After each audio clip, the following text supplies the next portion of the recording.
Your body is constantly producing molecules called free radicals as a byproduct of metabolism. Normally, your antioxidant systems neutralize these before they can do damage. But when the production outpaces the neutralization from poor diet, toxin exposure, chronic stress, over exercising without adequate recovery, these free radicals starts attacking your blood vessel wall directly. I'm Dr. Bismah Irfan, a physician on a mission to help you break free from symptom management and step into a life of thriving health. Together, we will uncover simple, powerful ways to prevent disease, restore energy, and take control of your health naturally. If you're ready to stop managing illness and start building vitality, you are in the right place. Your prescription for vitality starts now. Something happened recently that I can't stop thinking about. I was looking at autopsy research, the kind of studies where scientists examine what's actually inside the arterial plaques of people who died from heart attacks. And what they found, it wasn't what I expected. It wasn't what any of us were taught. For decades, we all heard the same story.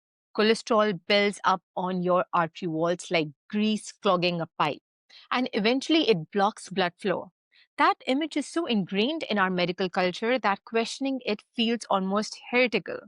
But when researchers actually cut into those plaques and examine them under microscopes, they didn't find cholesterol coating the artery walls.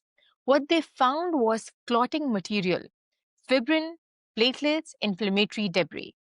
The cholesterol crystals that were present, they came from red blood cells that had been trapped in those clots, not from the cholesterol circulating in the bloodstream. This led me to ask a question that nagged at me for months. If cholesterol isn't the primary villain we've made it out to be, then what is actually destroying people's hearts? And more importantly, for what I see every day in my practice, what if the same thing destroying hearts is also destroying kidneys? Stay with me here because this is where something profound starts to emerge. What if we have been looking at heart disease and kidney disease as separate problems, treating them with separate specialists, separate medications, separate protocols, when really they share the same underlying cause? What if the wall between cardiology and nephrology is an artificial one, and the real story is about what's happening to your blood vessels everywhere in your body? Here's what grabbed my attention when I started investigating this connection. If you have chronic kidney disease, your risk of dying from a cardiovascular event, heart attack, stroke, is up to 10 times higher than someone with healthy kidneys. 10 times? That's not a coincidence. That's a signal. That's your body trying to tell us something important about how these organs are connected.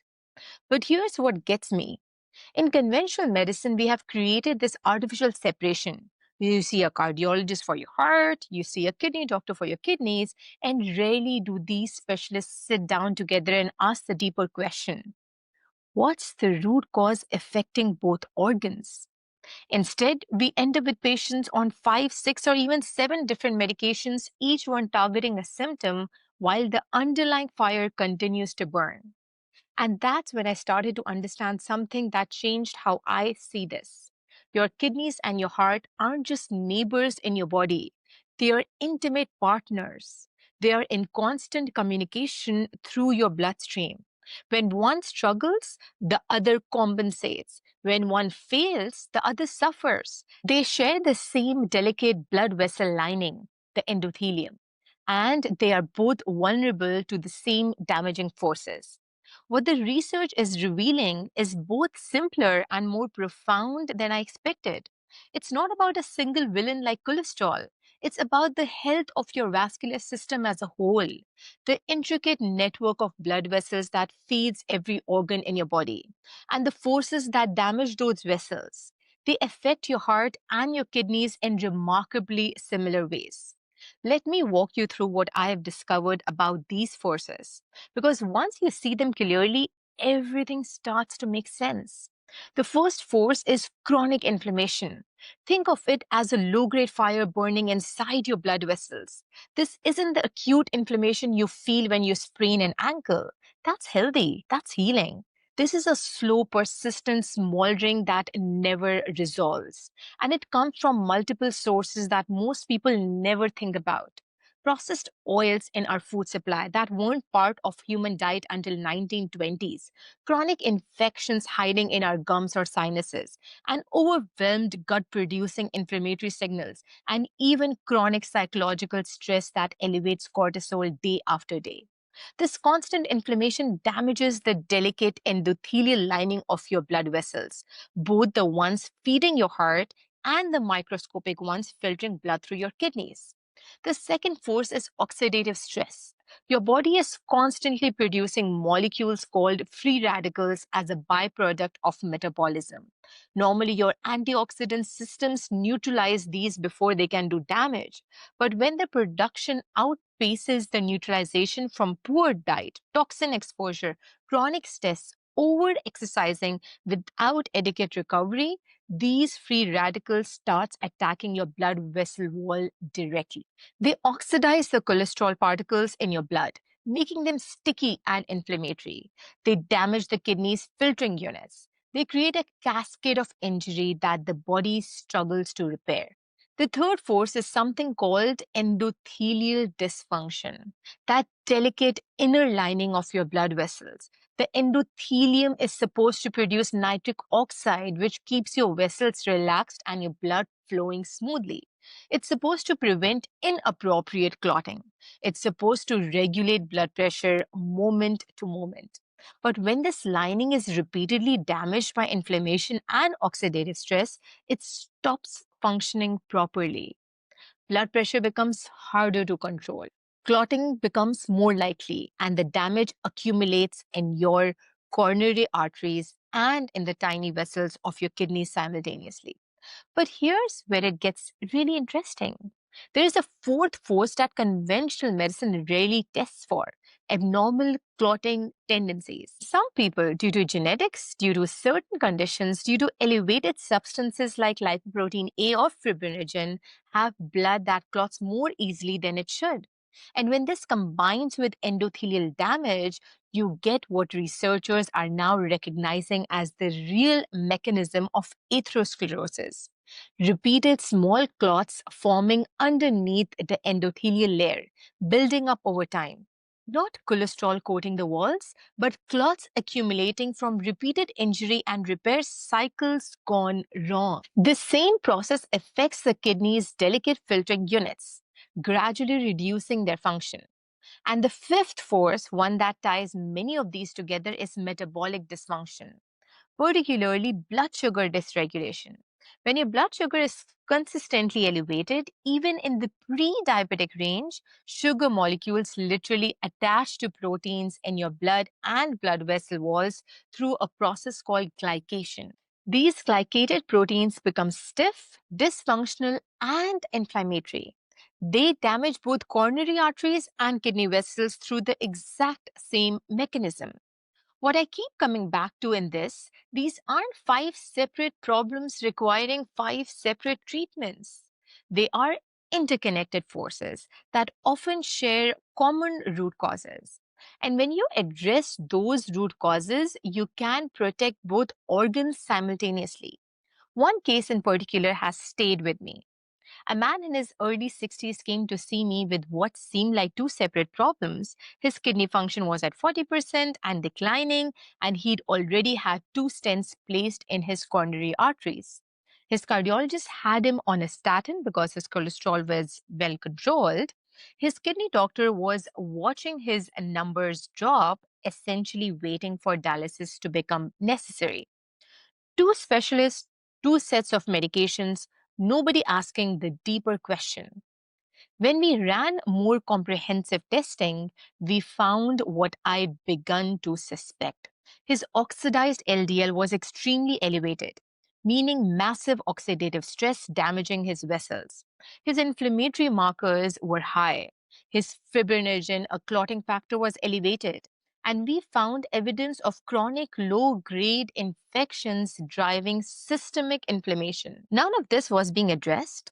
The cholesterol number everyone was focused on, it looked perfect on paper. We took a different approach, one that addressed the root causes affecting both organs. We targeted the oxidative stress. We worked on reducing systemic inflammation through specific supplements. We cleared the infections. We optimized his nutrition to support endothelial healing. No magic pills, just identifying what was actually driving the damage and addressing it systematically. Within 6 months, his kidney function had improved to 52%, his energy returned, his blood pressure, which had required three medications to control, now needed only one, and his vascular inflammatory markers normalized. We weren't treating his kidneys or his heart in isolation. We were treating the vascular system that serves both and the root causes that had been silently damaging it. Now, I want to be clear. Not everyone responds the same way. Results vary. Some people see dramatic improvements, others find more modest gains. That's the nature of personalized medicine. But this case illustrates something important. When we stop treating organs in isolation and start asking what's driving damage at a systemic level, new possibilities open up. So, what does this mean practically? What can you do with this understanding? First, if you have kidney disease or heart disease or risk factors for either, ask for the right testing. Don't just look at total cholesterol, request oxidized LDL, which shows whether your cholesterol is being damaged by oxidative stress. Ask about lipoprotein A, which is a genetic marker for clotting risk that most doctors never check. Look at fibrinogen, inflammatory markers like high sensitive CRP and homocysteine. These markers tell you what's actually happening to your vascular system, not just whether you fit into a pharmaceutical protocol. Second, address what's feeding the inflammation. Remove processed seed oils from your diet. Check labels on everything because soybean oil, canola oil, and other inflammatory oils are hidden in most packaged foods. Reduce processed carbohydrates and sugar that drives glycation. If you have chronic infections, gum disease, sinus issues, gut imbalances, work with a physician who can help you address these rather ignore them. Third, support your endothelial healing. Regular aerobic exercise is one of the most powerful things you can do, which directly stimulates nitric oxide production, which heals and protects your blood vessel lining. Even a brisk 30-minute walk most days produces measurable benefits.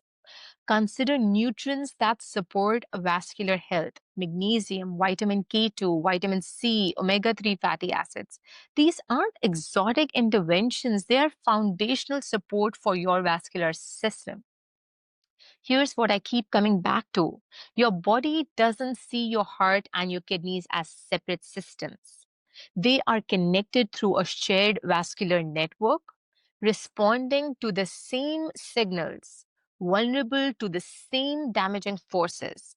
When we understand this connection, we stop treating symptoms in isolation and start supporting the whole system.